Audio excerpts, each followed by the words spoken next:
SDG ট্র্যাকারের নতুন version চালু এবং ভিএনআর ডেটা ভ্যালিডেশন কর্মশালা অনুষ্ঠিত হয়েছে আজ বুধবার সকালে আগারগাঁওয়ে বাংলাদেশ পরিসংখ্যান ব্যুরোতে এসডিজি ট্র্যাকারের নতুন ভার্সন উদ্বোধন করা হয়েছে। এসডিজি মনিটরিং সহজ করতে এবং আন্তর্জাতিকভাবে বাংলাদেশের অবস্থান তুলে ধরতে এই উদ্যোগ। একই সাথে ভিএনআর ডেটা ভ্যালিডেশন কর্মশালা অনুষ্ঠিত হয়, যেখানে জুলাই মাসে আন্তর্জাতিকভাবে উপস্থাপন করা রিপোর্টের ডেটা নিয়ে আলোচনা করা হয়।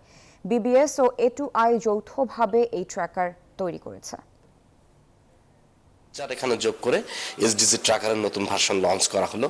এখন সাধারণ জনগণ চাইলেই www.sdg.gov.bd এটাতে ঢুকে তারা এসডিজি সংক্রান্ত সকল তথ্যপাত্র এবং এসডি সংক্রান্ত যত জাতীয় এবং আন্তর্জাতিক পর্যায়ে যত ঘটনা, যত তথ্যপাত্র, এগুলো সবকিছু তারা এখান থেকে সংগ্রহ করতে পারবে, এমনকি এখানকার দেওয়া তথ্যপাত্রগুলো অ্যানালাইসিসও করতে পারবে। এই ঈদে জামা জুতো অ্যাক্সেসরিজের ডিসকাউন্ট